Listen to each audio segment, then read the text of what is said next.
আমি একটু সাজগোজ করেছি। অনেকদিন পর আমার আরিয়ান আজ বাড়িতে এসেছে। আরিয়ান কাজের জন্য বাইরে সব সময় থাকে। আমি আজ আরিয়ানকে ছাড়ছি না। আমার সব বোনের আশা পূরণ করে নেব। আরিয়ানকে আদরে আদরে ভাসিয়ে দেব, এমন কথা ভাবছে মায়া।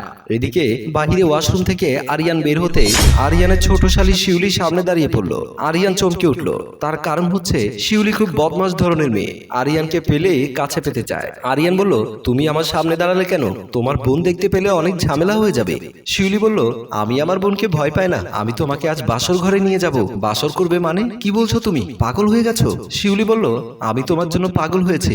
আরিয়ান কি করবে বুঝতে পারছে না। মায়া আরিয়ানের জন্য অপেক্ষা করছে। শিউলি তাকিয়ে দেখতে পেল আরিয়ান ঘেমে যাচ্ছে। শিউলি বলল, ভয় পেও না, মাত্র 10 মিনিট লাগবে। আমাকে এইটুকু সময় দিয়ে আপনি আপুর কাছে চলে যান। আরিয়ান বুঝতে পারছে এখানে দাঁড়িয়ে থাকলে আমার 12টা বেজে যাবে। কোন রকম দৌড়ে পালিয়ে বাঁচলো আরিয়ান। শিউলি মনে মনে ভাবতে লাগলো, আজ রাতে আমি তোমাকে ছাড়ছি না। এই বলে মুচকি হাসি দিয়ে সেখান থেকে চলে গেল। ঘরের ভেতর গিয়ে দেখতে পেল মায়া রাগ করে বসে আছে। আরিয়ান মায়ের কাছে গিয়ে বলল, রাগ করে আছো কেন? মায়া আরিয়ানকে কি করে বুঝাবে? পেটে খিদে নিয়ে কত সময় আর থাকা যায়? মায়া আরিয়ানের দিকে চোখ বড় করে তাকিয়ে আছে। আরিয়ান বলল, তাকিয়ে আছো কেন? মায়া বলল, আমি তোমাকে গিলে খাবো। এতদিন পরে বাড়িতে এসেছো, তুমি কি বুঝতে পারছো না আমার মন কি চায়? আরিয়ান বুঝতে পারলো মায়া কি বলতে চায়। আরিয়ান বলল, আমি আসার সময় রেডি হয়ে এসেছি। আজ সারা রাত তুমি আমার বুকে আর আমি তোমার বুকে থাকবো। মায়া বলল, আজ একটু অন্যরকম চাই। আরিয়ান বুঝতে পারলো মায়া তাকে কি বোঝাতে চেয়েছে। আরিয়ান মায়ের কথায় রাজি হয়ে গেল। আরিয়ান যখন মায়াকে তার বাহু ডোরে ধরতে চাইলো, ঠিক সে সময় দরজার সামনে দাঁড়িয়ে মায়াকে ডাকতে লাগলো মায়ার আরেক বোন মণি। মায়া এবার রেগে গেল। মণি বলল, মা তোমাকে ডেকেছে, আমি রুমে গেলাম, তুমি মায়ের সাথে দেখা করে এসো। এ কথা বলে মণি সেখান থেকে চলে গেল। মায়া রেগে গিয়ে বলল, আমি মায়ের সাথে দেখা করে আসি। এই বলে মায়া বিছানা থেকে নেমে গেল। আরিয়ান বেচারা মনে অনেক আশা নিয়ে বসে রইল। মায়ের মা দোলা বেগম সোফার উপরে বসে আছে। মায়া তার মায়ের কাছে গিয়ে বলল, এত রাতে আমার কথা মনে পড়লো? তোমার আরো তো দুটো মেয়ে রয়েছে, তাকে তো ডাকতে পারতে। মা বুঝতে পারছে জামাই আজ বাড়িতে আছে, তাই আমার মেয়ে একটু রেগে গেছে। মায়া বলল, কি বলতে চেয়েছো আমাকে? বলছো না কেন?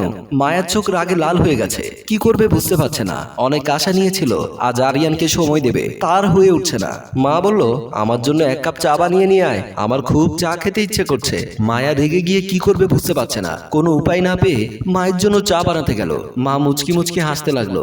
মায়ের বোনের কথা মা ভালো করেই বুঝতে পেরেছিল মায়া কি চেয়েছিল। আজ মায়া রান্নাঘরে চা বানাতে গেল, মনে পাওয়ার অপেক্ষা, আর মায়ের জন্য চা বানাতে হবে। কি করবে বুঝতে পারছে না। এদিকে ঘরের ভেতরে আরিয়ান মায়ের জন্য অপেক্ষা করতে করতে হাঁপিয়ে যাচ্ছে। চোখে ঘুম নেই, মনে অনেক আশা নিয়ে বসে আছে। আজ মনের আশা পূরণ করবে। মায়া যখন আসতে দেরি করছে, ঠিক তখনই আরিয়ান বিছানা থেকে নেমে গেল। মায়া তখন রান্নাঘরে কাজ করছে। এমন সময় আরিয়ান এসে মায়ের দিকে তাকিয়ে রইল। মায়া বলল, আমার দিকে তাকিয়ে আছো কেন? আরিয়ান বলল, অপেক্ষার সময় কাটছে না, আসো ঘরে আসো। মায়া বলল, মায়ের জন্য চা বানিয়ে দিয়ে আসি। আরিয়ান বলল, আর অপেক্ষা করতে পারবো না। এই বলে মায়াকে জড়িয়ে ধরতে যাবে, এমন সময় শিউলি এসে হাজির হয়ে গেল। আরিয়ান আর মায়া লজ্জায় পড়ে গেল। শিউলি বলল, একটু অপেক্ষা করতে পারছেন না? কিছু সময় পর তো আমার বোন ঘরে চলে যাবে, তখন যা কিছু করতে হয় কইরেন। মায়া শিউলির দিকে তাকিয়ে রইল। মনে মনে বলছে, আমার ইচ্ছে করছে এদের সবাইকে এক ঘরে আটকে রেখে আমি আর আরিয়ান সময় কাটায়। আরিয়ান ভাবছে আজ এদের মনের আশা পূরণ হবে না। শিউলি বলল, আপু এখন কাজ করছে, তাকে কাজ করতে দিন, আপনি এখন ঘরে যান।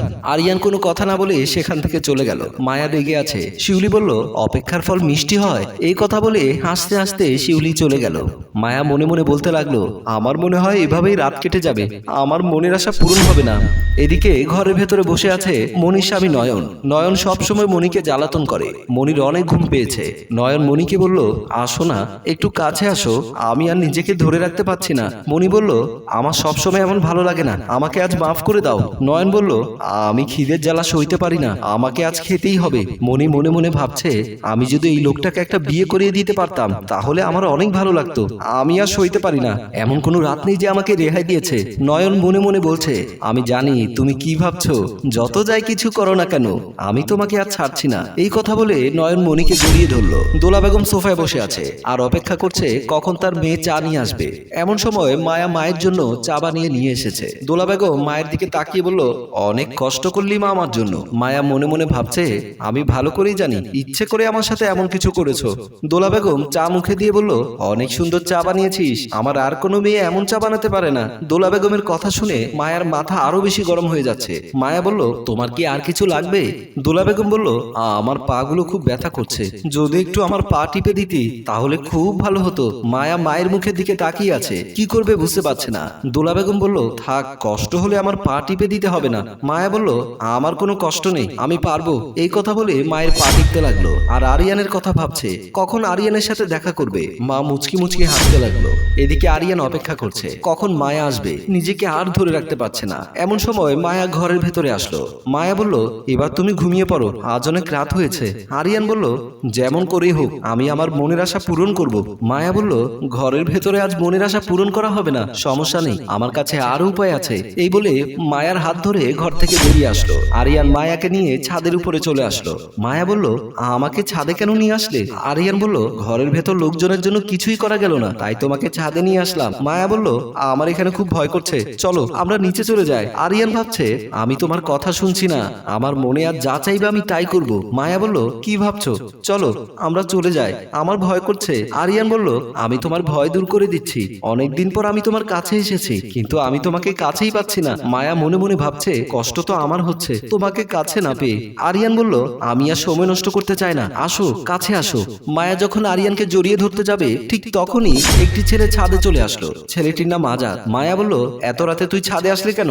আজাদ বলল, আমি তো আমার কাজে এসেছি, তোমরা এখানে কি করতে এসেছো? আরিয়ান বুঝতে পারলো আজ কিছু হবে না, তাদের মনের আশা আর পূরণ হবে না। কপালে হাত দিয়ে মায়াকে নিয়ে চলে আসলো। গল্পটি শুধু বিনোদনের জন্য করা হয়েছে, গল্পটিকে কেউ সিরিয়াসলি নেবেন না। গল্পটি ভালো লাগলে লাইক, কমেন্ট, শেয়ার করে পাশেই থাকুন। ধন্যবাদ।